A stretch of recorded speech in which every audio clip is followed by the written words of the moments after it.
আজকে আমরা pink colour বানাবো। এই দেখো আমি হোয়াইট বানিয়েছি, আর আমার কাছে রেড। এই দেখো 1 সমান করে আমরা বানিয়ে ফেলছি পিঙ্ক কালার। ভেরি গুড বাচ্চারা।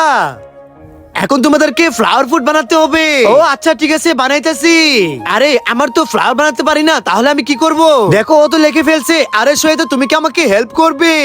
না পারবো না, তোর কারণে আমিও লিখতে পারবো না। আরে ও আমার হেল্প করে নাই, এখন আমি কি করব? এই তো আইডিয়া পেয়েছি। আমাকে এই পলিথিন দিয়ে ফুল বানাবো। পলিথিনটাকে আগে ফুলের মতো করলাম, এখন এটার মধ্যে রং লাগাবো। এই তো রং লাগিয়ে ফেলতেছি। এখন এটা যদি আমি বইয়ের মধ্যে দিই তাহলে সেখানে একটা ফুল হয়ে যাবে। এই দেখো বন্ধুরা, কত সুন্দর সুন্দর ফুল এঁকে ফেলতেছি। এখন আমি এই কলমটা দিয়ে গাছ লিখে ফেলবো, তাহলে আমার ফুল গাছ বানানো শেষ হয়ে যাবে। বন্ধুরা, আল্লাহর সুন্দর নামটি দেখে ভিডিওটি লাইক করে চ্যানেল সাবস্ক্রাইব করে দাও, তাহলে তোমার সব মনে আশা পূরণ হয়ে যাবে। এই তো অবশেষে আমার পেইন্টিং হয়ে গেছে। আরে আরে ভেরি গুড বিজবি, তুমি তো পারছো। আর এখন আপনারা সবাই ভিডিও লাইক করে চ্যানেল সাবস্ক্রাইব করুন।